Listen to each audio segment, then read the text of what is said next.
अस्सलामुअलैकुम। आज इंशाल्लाह हम स्टार्ट करेंगे numerical solution of PD partial differential equation. और कौन सी हमने पार्शियल डिफरेंशियल इक्वेशन पढ़नी है? Elliptic partial differential equation. देखें, कंसीडर द पॉइसन इक्वेशन। ये हमारे पास पार्शियल डिफरेंशियल इक्वेशन इस गिवन है, तो उसके साथ इसकी बाउंड्री कंडीशन भी गिवन है। और बाउंड्री कंडीशन किस टाइप की है? डिरिचलेट टाइप बाउंड्री कंडीशन है। अच्छा, जब भी आपके पास कोई भी पार्शियल डिफरेंशियल इक्वेशन होती है, तो अगर तो वहाँ पे कोई भी मेथड मेंशन नहीं हुआ, तो सबसे पहला जो हमने काम करना होता है, हमें कैसे पता चलेगा हमने कौन सा मेथड इसके ऊपर यूज़ करना है और किस टाइप का मेथड और कैसे यूज़ करना है। वैसे तो न्यूमेरिकली जब हम किसी भी पार्शियल डिफरेंशियल इक्वेशन को सॉल्व करते हैं, तो इसको बेशुमार मेथड होते हैं। तो आपने अगर कोई मेथड मेंशन नहीं होता, तो सबसे पहला जो हमारा काम होता है, हम ये चेक करते हैं कि ये जो गिवन पार्शियल डिफरेंशियल इक्वेशन होती है, ये कौन सी है? एलिप्टिक है, या ये पैराबोलिक है, या ये हाइपरबोलिक है। तो पहले हम ये चेक करते हैं। तो उसको चेक करने के लिए हमारे पास जो क्राइटेरिया होता है वो क्या होता है? हम यहाँ पे क्या लिखते हैं? हम लिखते हैं बी स्क्वायर माइनस ए सी। ठीक है, इसमें हमने यहाँ पे वैल्यू पुट करनी है। अब बी क्या होता है? ये आपके पास यहाँ पे जो एक्स एक्स के साथ यहाँ पे वैल्यू होती है, जैसे इधर इसका 1 लिखा हुआ है, तो इसका ये ए आएगा आपके पास। यहाँ पे ए इज इक्वल टू 1 हो गया। उसके बाद जो आपके पास वाई वाई के साथ यानी सेम डेरिवेटिव के साथ जो वैल्यू होती है, वो आपके पास सी होता है। तो इसका मतलब यहाँ पे ए 1 है और उसके बाद सी 1 है, और एक्स वाई प्रोडक्ट जो एक्स वाई वाली वैल्यू होती है, जैसे एक्स एक्स है, वाई वाई है, एक्स एक्स वाला यहाँ पे है ही नहीं, तो बी ज़ीरो है। जब यहाँ पे आप बी की जगह ज़ीरो पुट करेंगे और ए की जगह 1 पुट करेंगे, सी की जगह आप पुट करेंगे 1, तो आपका जो आंसर आएगा वो कितना आएगा? -1। अब ये क्या आ जाएगा? Less zero. अगर आपके पास बी स्क्वायर माइनस ए सी लेस ज़ीरो होता है, तो वो आपके पास एलिप्टिक पार्शियल डिफरेंशियल इक्वेशन होती है। अगर आपके पास ग्रेटर ज़ीरो होता है, तो वो हमारे पास जो है वो हाइपरबॉलिक पार्शियल डिफरेंशियल इक्वेशन होती है। ठीक है, तो अगर इक्वल ज़ीरो होता है, तो वो हमारे पास पैराबोलिक जो होती है वो होती है। पर फिर भी आप इसको चेक कर लेंगे, आप ये आपको पता होना चाहिए। अच्छा, फर्स्ट स्टेप हमारे पास ये होता है। सेकंड स्टेप ये होता है कि जब आपको क्लियर हो गया ये हमारे पास एलिप्टिक पार्शियल डिफरेंशियल इक्वेशन है, जो हमारे पास well known elliptic partial differential equation होती हैं वो दो हैं। एक आपके पास पॉइसन इक्वेशन होती है और एक आपके पास लैप्लास इक्वेशन होती है। तो अगर आपके पास यहाँ पे इक्वल समथिंग कोई कांस्टेंट वैल्यू हो, तो फिर उसको पॉइसन हम इक्वेशन बोलते हैं। और अगर आपके पास यहाँ पे इक्वल जीरो हो, तो उसको लैप्लास इक्वेशन बोलते हैं।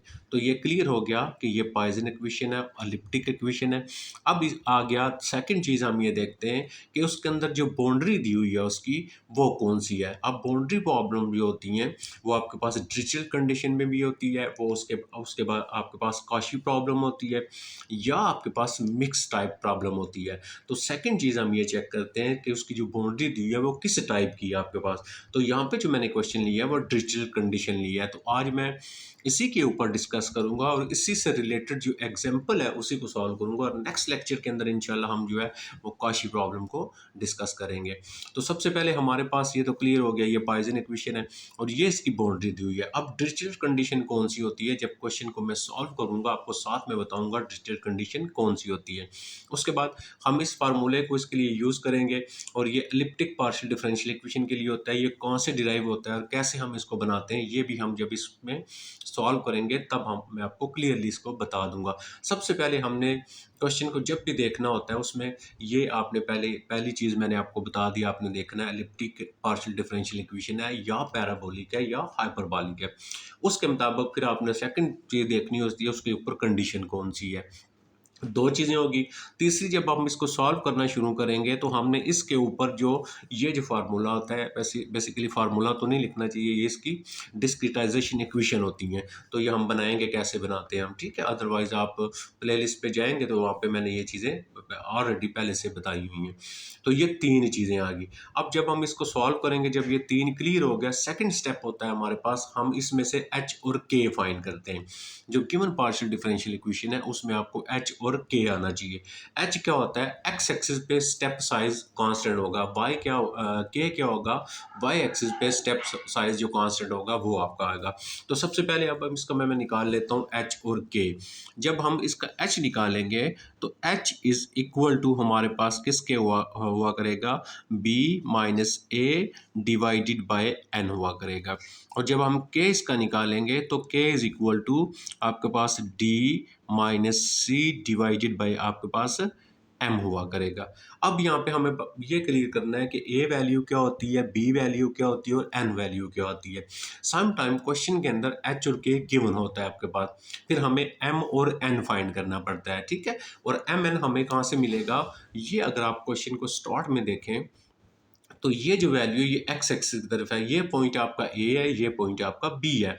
वाई साइड पे ये जो वैल्यू फर्स्ट है ये आपके पास सी है और ये वैल्यू आपके पास डी है आपके पास, ठीक है। और ये लास्ट पॉइंट जो होता है ये इसका हमारे पास एन और एम पॉइंट होता है, जैसे एन आपका 3 हो गया और ये भी 3 हो गया।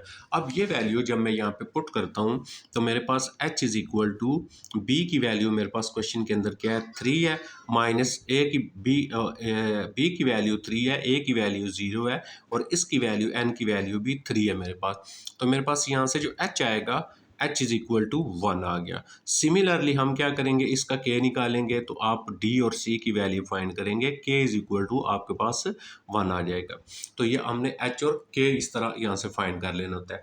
जब आपने ये दोनों चीज़ें यहाँ से फाइंड कर ली हैं तो सेकंड स्टेप हमारे पास जो होता है उसके बाद हम क्या करेंगे, अब इसकी जो बाउंड्री दी हुई है ना, इस बाउंड्री को हमने पहले सॉल्व करना है। तो हम क्या करेंगे, जब हम न्यूमेरिकली सॉल्व करते हैं तो ये देखिएगा इस तरह हमने एक्स डायरेक्शन में वैल्यू ले लेनी है और ये वाई डायरेक्शन में वैल्यू ले लेनी है। अब एक्स डायरेक्शन में इसको हम आई के साथ रिप्रेजेंट करेंगे, ये आई होगा, यहाँ पे आई आपका 0 होगा, उसके बाद इधर आई आपका 1 हो जाएगा, इधर आपके पास आई जो है 2 हो जाएगा, इधर आपके पास आई इज इक्वल टू 3 हो जाएगा। आपने पहले आई लेना है। इसी तरह इस डायरेक्शन में आपने जे लेना है, यहाँ पे जे 0 हो गया और इस जगह पे जे इज इक्वल टू 1 हो जाएगा आपके पास, और यहाँ पे जे इज इक्वल टू आपके पास 2 हो जाएगा और यहाँ पे जे इज इक्वल टू 3 हो जाएगा।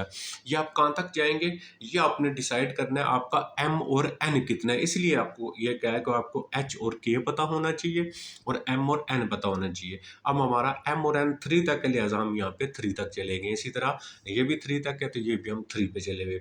अब हमने क्या करना है, जो हमारी बाउंड्री दी हुई है ना, ये बाउंड्री होती है सारी इसकी, इस बाउंड्री पे वैल्यू फाइंड करनी है। जब हम ये सारी वैल्यूज फाइंड कर लेंगे फिर मैं आपको बताऊंगा डिरिचलेट कंडीशन जो होती है वो कौन सी होती है। तो सबसे पहले मैं इस पे आ जाता हूँ और इसको सॉल्व करता हूँ, देखें कैसे करेंगे।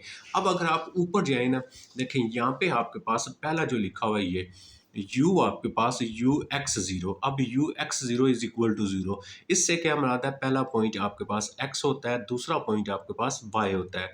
अब y यहाँ पे क्या है 0, तो y 0 किधर होता है, x वाली लाइन पे होता है, तो y 0 है तो इसका मतलब y 0 x वाली लाइन पे होता है। तो इस वाली वैल्यूज को मैं यहाँ पे किधर लिखूंगा, मैं यहाँ पे लिखूंगा, ये जो मेरा आएगा ये u और x और 0 इज इक्वल टू 0, मेरे पास ये वाली जो लाइन है ये बन जाएगी। अब इसको मद्देनजर रखते हुए, इसको सामने रखते हुए हम यहाँ पे वैल्यू फाइंड करेंगे, इधर वैल्यू फाइंड करेंगे, इधर फाइंड करेंगे और इधर फाइंड करेंगे, ये इसकी बाउंड्री बन रही है आपके पास। अच्छा, जब आपके पास u x 0 है तो इसका मतलब x की वैल्यू तो है, y आपके पास 0 है, तो ये फर्स्ट जो पॉइंट बनेगा, तो यहाँ पे देखें i क्या हो गया 0 और j भी क्या हो गया 0 हो गया, तो इस पॉइंट पे x 0 y 0 पे आंसर आपका क्या आ जाएगा 0 आ जाएगा। उसके बाद जब यहाँ पे मैं लिखूंगा तो ये i इज इक्वल टू 1 हो गया, देखें i की जगह 1 लगा लिया और इस पॉइंट के ऊपर j तो 0 है तो i 1 0 इज इक्वल टू आपके पास ये भी वैल्यू 0 हो जाएगी। अब आप यहाँ पे आएंगे तो i इज इक्वल टू 2 हो गया और j तो आपके पास 0 है, तो जो 0 हो गया तो ये वैल्यू भी आपके पास क्या आ जाएगी 0 आ जाएगी।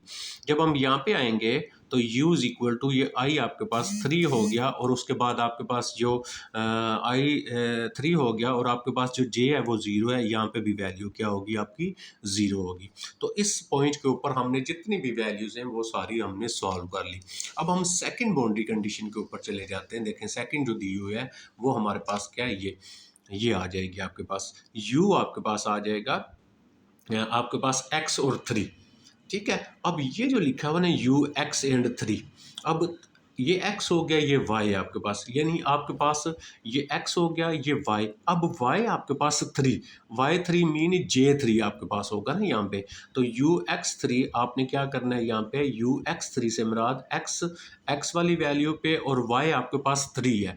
अब y3 आपने यहाँ पे देखना है किस किस जगह के ऊपर है आपके पास। अब यहाँ पे हम आ जाते हैं, ये देखें, ये आपके पास, ये आपके पास ये जो आ गया j इज इक्वल टू, ये 2 आ गया, ये j3 आ गया। तो J3 मीन Y3 है आपके पास, क्योंकि ये Y1 है आपके पास, ये नीचे जो है ये Y1 है, Y2 है, Y3 है।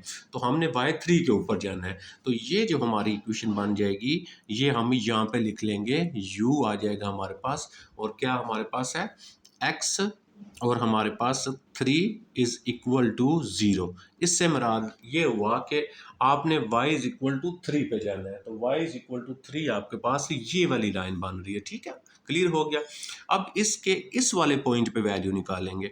जब ये वाला पॉइंट आएगा, इस पे या इस पे निकाल लें, इस पे निकाल लें और इस पे निकाल लें। इस पे हम निकालते हैं कि ये u आ गया आपका, ये जो पॉइंट बनेगा यहाँ पे आए, देखें इस पॉइंट पे i इज इक्वल टू 1 आ रहा है। ये देखिए ना आप, इस पॉइंट पे i इज इक्वल टू 1 आ रहा है, i 1 हो गया i आपका, तो ये यहाँ पे आ गया आपके पास 1। और इस पॉइंट के ऊपर j के आपके पास, आप देखें j आपके पास क्या बन रहा है, j तो 3 बन रहा है, तो u13 हो गया ये।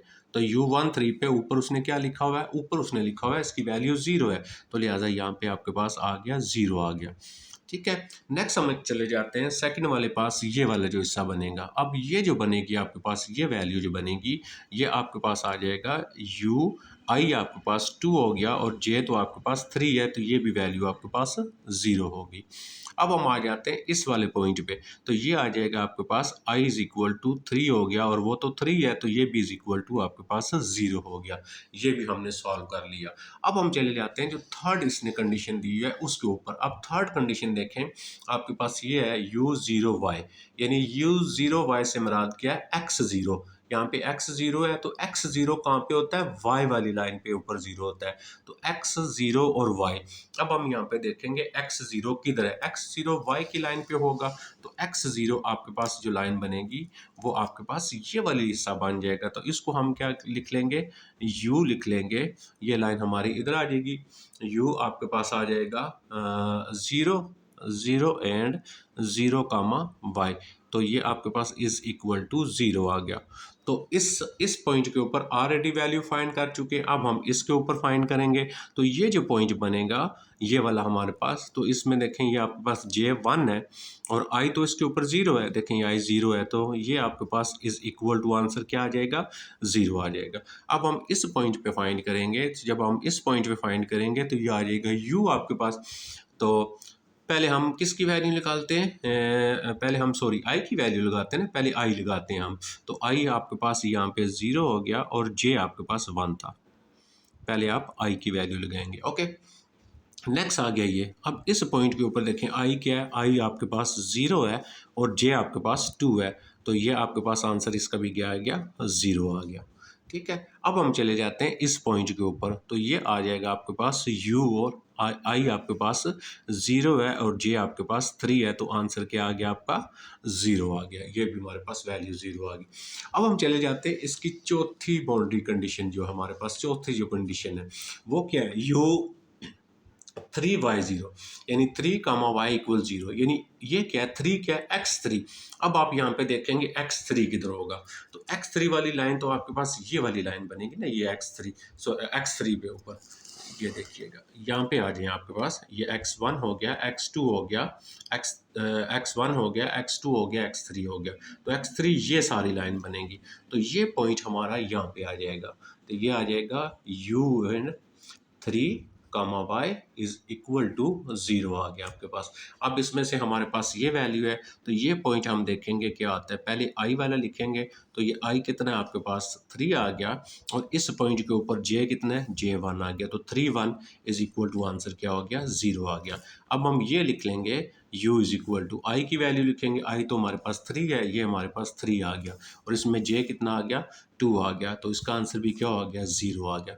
अब यहाँ पे हम क्लियर करते हैं कि डिजिटल प्रॉब्लम क्या होती है। डिजिटल प्रॉब्लम ऐसी प्रॉब्लम होती है जिसमें जो अननोन फंक्शन होता है, जैसे यहाँ पे यू अननोन फंक्शन है, अननोन फंक्शन की जो वैल्यू होती है उसके हर बाउंड्री पॉइंट के ऊपर वो वैल्यू आपके पास गिवन हो। अब यहाँ पे देखें तो इसके हर पॉइंट के ऊपर वैल्यू जो है वो गिवन है आपके पास। जितनी भी बाउंड्री बनती है उस सारी बाउंड्री के ऊपर अननोन फंक्शन की वैल्यू हमें गिवन है, हमें दी हुई है। तो ऐसी प्रॉब्लम को हम डिरिचलेट कंडीशन प्रॉब्लम जो है वो बोलते हैं। अब जब आपने ये सारी वैल्यूज निकाल ली हैं, नेक्स्ट स्टेप हमारा क्या होगा, हमने इस पॉइंट के ऊपर वैल्यू फाइंड करनी है, इसके ऊपर, इसके ऊपर और इसके ऊपर। ये बेसिकली वो पॉइंट हैं जिनके ऊपर हमें वैल्यूज का नहीं पता। तो ये जो पॉइंट कहलाएगा इसको मैं बोल दूंगा यू। अब देखिए I1 है और जे भी 1 है, इसको मैं बोल देता हूँ U11। उसके बाद ये वाला जो मेरा पॉइंट है इसको मैं कह देता हूँ U, हमारे पास I इज इक्वल टू आपके पास 2 है और J 1 हो गया। अब ये जो पॉइंट है इसको मैं बोल देता हूँ U, आपके पास I इज इक्वल टू 1 है और J इज इक्वल टू आपके पास 2 है, 1 2 हो गया। उसके बाद इस पॉइंट को मैं नाम देता हूँ U। ये ऐसे पॉइंट हैं जिनको हम क्या बोलते हैं, मैश पॉइंट बोलते हैं, ठीक है। अब इन मैश पॉइंट्स के ऊपर हमें जो फंक्शन की वैल्यू है अननोन फंक्शन u की, वो हमारे पास गिवन नहीं है। तो ये u2 हो जाएगा क्योंकि I2 हो गया और इसका j भी 2 हो गया। ये इन 4 पॉइंट्स के ऊपर हम फंक्शन की वैल्यू को फाइंड करेंगे। अब ये जो अननोन वैल्यूज है जो हमें नहीं पता, इसके लिए हमने क्या करना है, हमने यूज कर लेना है किसको, ये जो मैंने स्टार्ट पे आपके पास ऊपर लिखा हुआ था ये वाला। अब ये इक्वेशन कहाँ से आई है और हमने कैसे डिराइव किया है, पहले हम ये सीखेंगे इस इक्वेशन को हमने कहाँ से लिया और कैसे डिराइव किया है। उसके बाद हम कोई भी एलिप्टिक जो इक्वेशन होगी उसको हम समझ जाएंगे, चाहे वो पॉइसन होगी या हमारे पास लैप्लास होगी, तो उसको सॉल्व करने का मेथड हमें क्लियर हो जाएगा, हमें इसको कैसे सॉल्व करना है।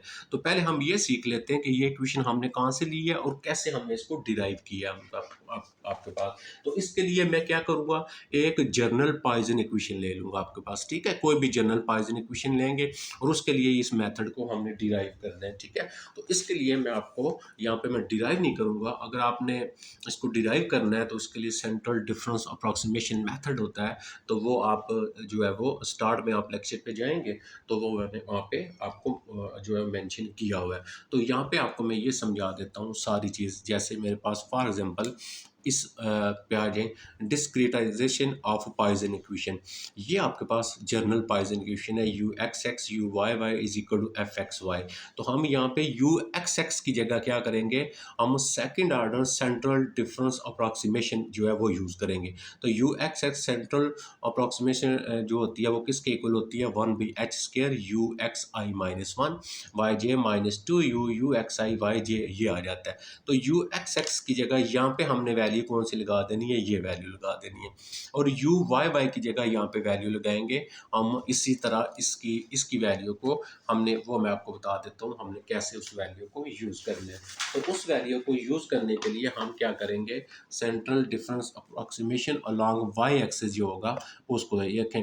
यू एक्स एक्स की जगह central second order central difference approximation ये होता है और यू वाई वाई की जगह 1/k आ जाता है, क्योंकि एक्स डायरेक्शन में हम h स्टेप साइज लेते हैं और y डायरेक्शन में k स्टेप साइज लेते हैं, तो लिहाजा इसके पास ही आ जाएगा। इन दोनों वैल्यूज़ को हमने इक्वेशन के अंदर पुट करना है। तो यू एक्स एक्स था, यू एक्स एक्स की जगह ये आ गया, प्लस यू वाई वाई था तो यू वाई वाई की जगह ये आ गया, इक्वल ये आ गया। अच्छा, अब जब हम क्वेश्चन को सॉल्व करेंगे सम कंडीशन में हमारा h और k जो होगा वो सेम आया करेगा। जैसे अभी मैंने क्वेश्चन किया उसमें मेरा h और k क्या आ गया, 1 आ गया। तो h इज इक्वल जब k आएगा तो हम यहाँ पे जो है h को k को रिप्लेस कर देंगे h के अंदर, तो यहाँ पे हमारे पास h आ जाएगा।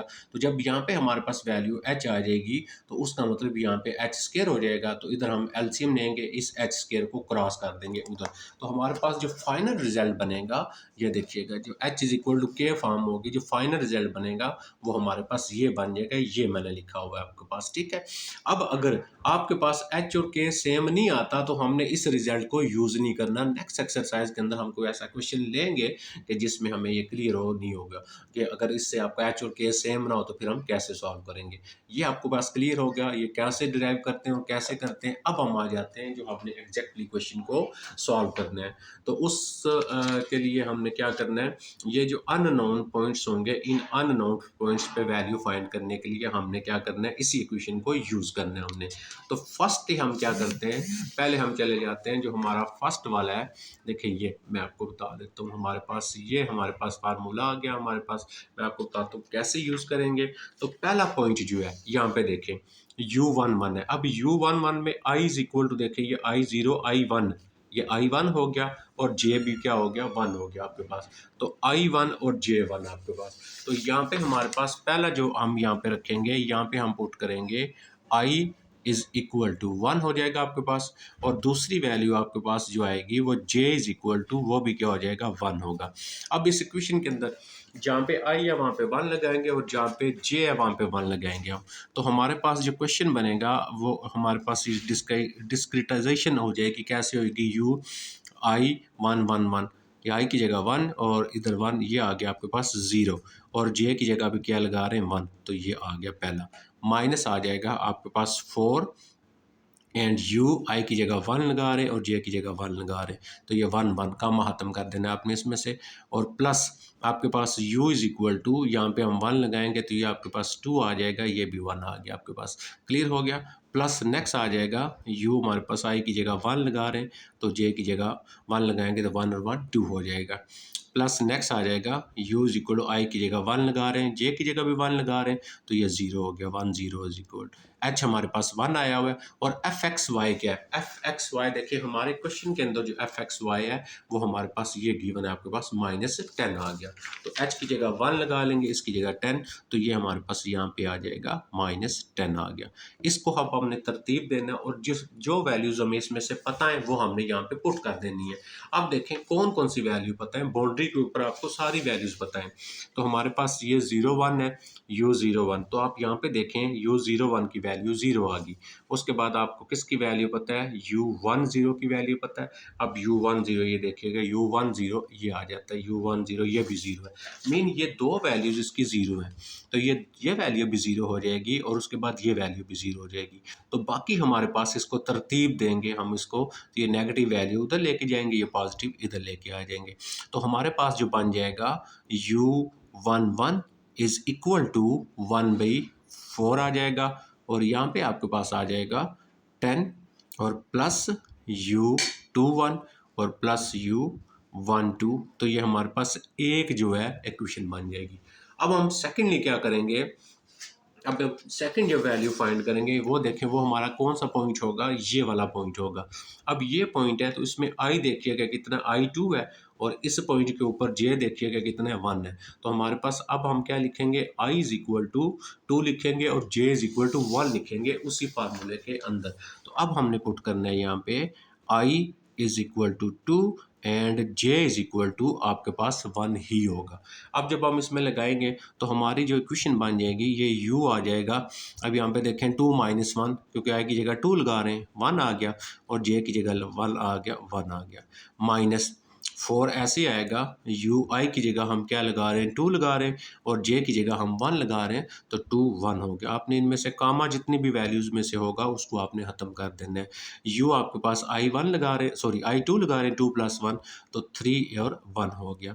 और प्लस नेक्स्ट आ जाएगा u आपके पास देखिए i की जगह क्या लगा रहे हैं हम 2 लगा रहे हैं, तो ये आ जाएगा 2, और j की जगह जब 1 लगा रहे हैं 1 और 1, ये हम आपके पास 2 हो गया आपके पास। नेक्स्ट आ जाएगा चौथी वैल्यू, i की जगह हम क्या लगा रहे हैं 2 लगा रहे हैं, तो ये हमारे पास u आ जाएगा 2, और j की जगह हम क्या लगा रहे हैं 1 लगा रहे हैं 0 is equal to same as it is, ये हमारे पास फंक्शन की वैल्यू -10 आ जाएगी। अब आप यहाँ पे देखेंगे कौन कौन से पॉइंट है जिन पे आपको वैल्यू गिवन है आपके पास। तो 1 1 पे वैल्यू तो नहीं हमें गिवन, 2 1 पे भी नहीं, 3 1 पे। आप देखें यहाँ पे 3 1 पॉइंट हमारा कौन सा बन रहा है, ये देखिएगा 3 1 पॉइंट, इस पे वैल्यू आपकी 0 है। और उसके बाद हमें कौन सी वैल्यू पता है आपके पास, u20, तो u20 की वैल्यू अगर आप देखें तो u2 एंड 0, ये देखिएगा u20 की वैल्यू, u20 वैल्यू ये भी 0 है।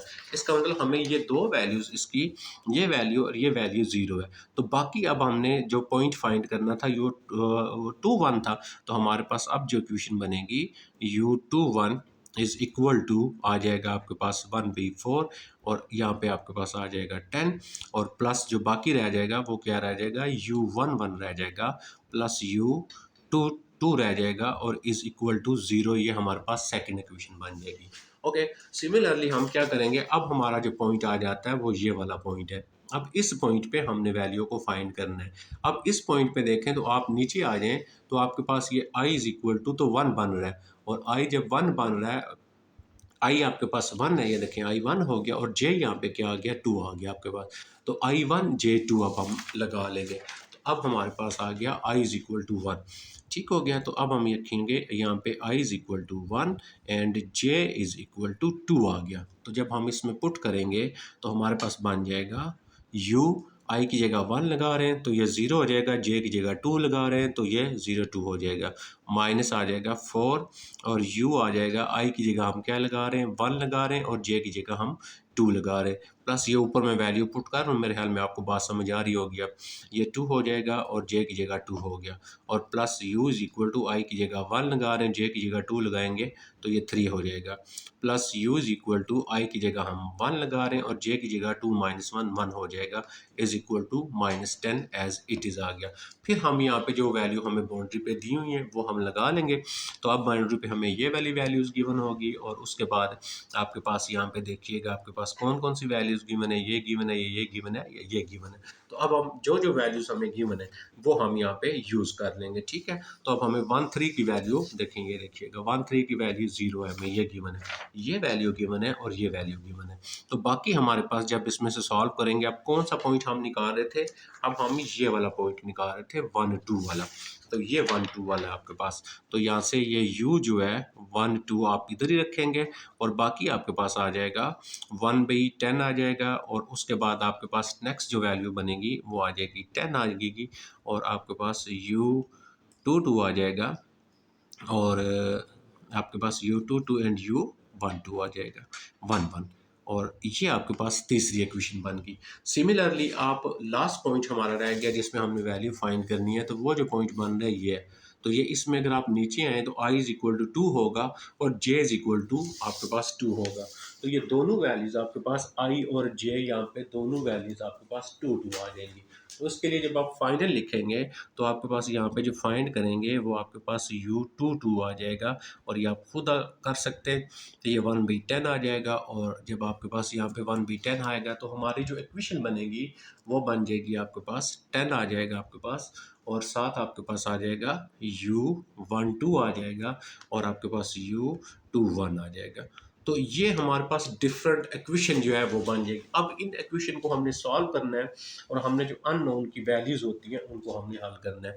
अब ये इक्वेशन सॉल्व करने के डिफरेंट मेथड हमने पढ़े, जिसमें हमने Gauss Seidel method, Gauss Jacobi method, या आपके पास रिड्यूस एशेलॉन फॉर्म में यानी गॉस जॉर्डन या गॉस एलिमिनेशन मेथड होता है, और उसके बाद इसी को हम इन डिफरेंट मेथड से सॉल्व कर रहे हैं। उसके बाद अल्टरनेटिव मेथड होते हैं जिसमें गॉस सीडल मेथड होता है या जो जैकोबी मेथड होता है। तो मैं यहाँ पे आपको प्रेफर करूँगा हम गॉस सीडल मेथड को यूज़ करेंगे, ठीक है। नेक्स्ट किसी क्वेश्चन के अंदर हम जो है इसके अलावा कोई और मेथड भी यूज़ करेंगे, लेकिन आज हम गॉस सीडल मेथड जो है उसी को सीखेंगे और उसको हमने कैसे यूज़ करना है। तो गॉस सीडल मेथड के लिए सिस्टम ऑफ इक्वेशन को सॉल्व करने के लिए हम यूज़ करते हैं। ये एक अल्टरनेटिव मेथड होता है जिसमें हम इनिशियल अप्रॉक्सीमेशन 0 0 0 लेते हैं ज़्यादातर, ठीक है। तो अब हम सारी तीनों इक्वेशन को मैं कन्वर्ट करूँगा गॉस जो है गॉस सीडल अल्टरनेटिव मेथड के अंदर। तो फर्स्ट मेरी इक्वेशन जो थी वो आपके पास अगर देखें तो फर्स्ट मेरी इक्वेशन जो बन रही है वो ये बन रही है। अब इसको जब हम कन्वर्ट करेंगे उसके अंदर, तो मैं यहाँ पे इनको लिखना आपको सिखाता हूँ, हम इस तरह इसको कैसे लिखेंगे। तो फर्स्ट मेरे पास बनेगी u11, इसके ऊपर हम यहाँ पे लिखेंगे k+1 इज इक्वल टू 1/4 आ जाएगा आपके पास, और नेक्स्ट आपके पास यहाँ पे क्या आ जाएगा, ये 10 आपके पास एज इट इज़ आ जाएगा, प्लस u21। अब u21 वो पॉइंट है जिस पे आपको वैल्यू पता नहीं है, तो इसके लिए इनिशियल अप्रॉक्सीमेशन होगी यानी k रखेंगे, यानी जिस पॉइंट के ऊपर आपको वैल्यू पता नहीं होगी ना उसके ऊपर k यूज़ करेंगे हम। अच्छा, नेक्स्ट क्या आ गया, प्लस आपके पास u12। अब इसके ऊपर भी आपको वैल्यू नहीं पता, ये ऐसे पॉइंट है ना, देखें ये ऐसे पॉइंट है आपके पास जिनके ऊपर आपको वैल्यू नहीं पता। जैसे आपके पास ये पॉइंट है u11 वैल्यू आपको नहीं पता, 21 वैल्यू आपको नहीं पता, तो उसके लिए हम क्या यूज़ कर लेंगे, उसके लिए हम यहाँ पे k यूज़ कर लेंगे। तो ये भी आपके पास आ गया k, फर्स्ट इक्वेशन बन गई। अब हम जो सेकंड हमारे पास आई थी ये वाली इक्वेशन थी हमारे पास, ये देखी गई है। इसमें हमारे पास था u21, इसके ऊपर आ जाएगा k+1 इज इक्वल टू 1/4 आ जाएगा आपके पास 1/4। देखें 1/4 आ गया और 10 हमारा ऐसे आ जाएगा, इसका 10 ऐसे आ गया प्लस अब u11। अब u11 जो है देखिए यहाँ पे u11 की वैल्यू निकाल चुके होंगे। जब आप u11 की वैल्यू ऊपर निकाल चुके हैं तो ये आपके पास यहाँ पे जो वैल्यू बनेगी, आप देखिए इसके ऊपर k+1 लिखेंगे या k लिखेंगे। बेसिकली गॉस जॉर्डन मेथड में हमने यही सीखना होता है कि हम इसको कैसे लगाएं। अगर आपको गॉस सीडल मेथड, तो गॉस सीडल मेथड के बारे में आपको अगर नहीं पता है तो आप इसके ऊपर भी वीडियो बनी हुई है तो आप इसको देख लेंगे। तो यहाँ पे आपके पास ये जो आ रहा है ना u11, तो u11 के ऊपर ऊपर वैल्यू हम निकाल चुके हैं, ठीक है, ये यहाँ पे हमें निकाल चुके होंगे। तो जब हम निकाल चुके होंगे तो हमारे पास इसमें से जब वैल्यू निकालेंगे तो ये आपके पास u11 वाला पोर्शन क्या आ रहा था k+1, तो इसकी जगह k+1 आ गया। उसके बाद प्लस आपके पास u22 था, तो अब u22 ऐसी वैल्यू है जो भी ऊपर अब वैल्यू नहीं निकाल चुके, तो जिसकी नहीं फाइंड होगी उसकी जगह k ही लिखा करेंगे। अब हम चले जाते हैं तीसरी इक्वेशन के ऊपर। तो ये हमारे पास तीसरी इक्वेशन है, ये देखिएगा, ये हमारे पास तीसरी इक्वेशन है आपके पास u12, तो ये आ जाएगी u12। तो ये आपके पास जो आ रहा था, सॉरी ये 1/4 था, यहाँ पे आप इसको करेक्शन कर लेंगे 1/4, तो ये वैल्यू हमारे पास 1/4 में बनेगी। अच्छा 1/4 आ गया और ये आ गया आपके पास 10, ये आ गया 10 प्लस अब देखें यहाँ पे u22, अब ऊपर देखें u11 की वैल्यू निकाली है, u21 की निकाली है आपने। इसका मतलब अभी आपको u22 की वैल्यू नहीं पता है, तो जब आपको u22 की वैल्यू नहीं पता तो इसमें k ही आएगा। प्लस आप u11 की वैल्यू ऊपर निकाल चुके हैं, तो u11 की वैल्यू निकाल चुके हैं, तो u11 की जगह k+1 आ जाएगा आपके पास, ठीक है। तो अब नेक्स्ट चले जाएंगे आप लास्ट वाली जो इक्वेशन हमारे पास, ये वाली लास्ट इक्वेशन, इसको हम जो है वो गॉस सीडल के तौर पे लिखेंगे तो कैसे आ जाएगा, तो u22 इज इक्वल टू 1/4 आ गया और यहाँ पे 10 भी ऐसे आ गया आपके पास, ये 10 ऐसे आ जाएगा प्लस u12। अब देखें u12 की वैल्यू ऊपर सॉल्व कर चुके होंगे, तो लिहाजा जिसकी वैल्यू ऊपर से हमें मिल जाएगी u12 उसमें k+1 ऐड होता है और प्लस u21 की वैल्यू, अब u21 की वैल्यू भी ऊपर हम सॉल्व कर चुके होंगे, तो लिहाजा जिसकी वैल्यू सॉल्व कर चुके होंगे उसके लिए k+1 आता है आपके पास। तो ये हमारे पास डिफरेंट वैल्यू 4 डिफरेंट इक्वेशन बन गई और इसको हम सॉल्व करेंगे गॉस सीडल मेथड के साथ। तो पहला स्टेप क्या होता है, पहला स्टेप ये है कि आप यहाँ पे k is equal to 0 put करेंगे सारी इक्वेशन के अंदर। अब जब मैं k is equal to 0 put करता हूँ तो मेरी पहली इक्वेशन जो बनेगी, ये देखिए कि वो क्या बन जाएगी u11 और यहाँ पे 1 आ जाएगा, k की जगह जब 0 पुट करेंगे, इज इक्वल टू 1/4 आ जाएगा और यहाँ पे आ जाएगा आपके पास 10 आ जाएगा और प्लस u21 और k की जगह आप क्या पुट कर रहे हैं, 0 पुट कर रहे हैं और प्लस आपके पास u12 और k की जगह क्या पुट कर रहे हैं, 0 पुट कर रहे हैं। फर्स्ट इक्वेशन के जहाँ पे k वहाँ पे 0 पुट किया और u21, ठीक है, तो u21 k की जगह 0 पुट करेंगे तो बाकी 1 रह जाएगा, इज इक्वल टू 1/4 आ गया और ये आ गया आपके पास 10 और u11 इधर वैल्यू क्या आ गई, 0 आ गई प्लस u22 और k की जगह 0 लगा रहे हैं तो इधर भी आपके पास 0 आ गया। ये क्वेश्चन को जब सॉल्व करेंगे ना आपको ज़्यादा क्लियरली बेहतर समझ आ जाएगा। अभी थोड़ा सा इसका वेट करें, हम क्या कर रहे हैं इसको सिर्फ देखें हम कर क्या रहे हैं। तो u12 और इसकी जगह भी हम यहाँ पे लगा लेंगे 1, ठीक है, ये हमारे पास ये बन जाएगा। तो ये k+1 था आपका इसका भी और ये भी था k+1 आपका। तो यहाँ पे k इज इक्वल टू 0 बाकी 1 बच जाएगा, इज इक्वल टू 1/4 हो गया, देखें इज इक्वल टू 1/4, ये तीसरी इक्वेशन में पुट कर रहे हैं तो 10 आ गया प्लस u22 k की जगह यहाँ पे 0 लगा लिया, इधर भी 0 लगा लिया, तो u11 ये भी आ गया 0 और ये भी आ गया 0 आपके पास। अच्छा नेक्स्ट आ गया u22 लास्ट वाली, तो u22 इज इक्वल टू इधर ऊपर 1 आ गया और ये 1/4 यहाँ पे लगा रहे हैं, तो ये आपके पास आ गया 10 आ गया प्लस u12 और इधर आपके पास k की जगह क्या लगा रहे हैं, 0, तो इधर वैल्यू 1 आ गई प्लस k की जगह क्या लगा रहे हैं, 0, तो ये u11 ये भी क्या आ गया, 1 आ गया। अब देखिएगा यहाँ पे इनिशियल गॉस सीडल मेथड में इनिशियल अप्रॉक्सीमेशन जो लेते हैं वो हम 0 लेते हैं। इनिशियल अप्रॉक्सीमेशन से ये मराद है कि आपके पास जो अननोन फंक्शन है ना, आपके पास जिन पॉइंट्स पे आपने वैल्यू फाइंड करनी है वो सारे पॉइंट्स को आपने 0 पुट करना है, ठीक है। अब अगर आप देखें तो हमने किन इनिशियल पॉइंट्स के ऊपर वैल्यू को फाइंड करना है, हमने इनिशियल पॉइंट्स ये थे सारे, यानी हमने वैल्यू 1 1 पे फाइंड करनी है, तो लिहाजा u1 1 और ऊपर जो आएगा 0 लिखेंगे, इसकी जगह 0 पुट करेंगे। u2 1 और ऊपर 0 आएगा, 0 पुट करेंगे। u1 2 ऊपर 0 आएगा, 0 पुट करेंगे। u2 ये चार अननोन वैल्यूज जो हमें नहीं पता, इनको हम इनिशियल अप्रॉक्सीमेशन बोलेंगे। तो वो इनिशियल अप्रॉक्सीमेशन हम क्या लगाएंगे, यहाँ पे 0 लगाएंगे। तो मेरे पास जो इनिशियल अप्रॉक्सीमेशन बनेगी वो कौन कौन सी इनिशियल अप्रॉक्सीमेशन बनेगी, यानी हमारे पास लेट हम लिखेंगे इनिशियल अप्रॉक्सीमेशन, पहला पॉइंट हमने 1 1 पे पुट करना है ना, तो 1 1 और ऊपर 0 इसकी वैल्यू, और दूसरा पॉइंट जो मेरे पास बनेगा u2 1 बनेगा, तो u2 1 और ऊपर जो होगा 0 इज इक्वल टू तीसरा जो पॉइंट बनेगा u हमारे पास 1 2 बनेगा, 1 2 वाला भी है, और वो जो चार पॉइंट्स मैंने आपको पहले दिखाए हैं, और u आपके पास 2 2 बनेगा और ऊपर 0 इज इक्वल टू 0। इसको बोलते हैं इनिशियल अप्रॉक्सीमेशन, जो गॉस सीडल मेथड का मेन स्टेप होता है। ये हमने यहाँ पे क्या करना है, 0 पुट करना है, ठीक है, इस इक्वेशन के अंदर। तो हमारे पास जब इसमें पुट करेंगे तो हमारे पास u1 1 और ऊपर आ जाएगा 1 आपके पास। देखें यहाँ पे जब आप पहली u2 1 की वैल्यू 0 है, देखें ये सारे 0 होंगे, यहाँ पे 0 होगा, यहाँ पे 0 होगा, तो हमारे पास क्या आ जाएगा, 10/4 आ जाएगा। अब 10/4 को जब आप सॉल्व करेंगे उसके बाद आप देखेंगे 10/4 का आंसर आपके पास कितना आता है, ये आ जाएगा 2.5 आ गया। क्लियर हो गया बात।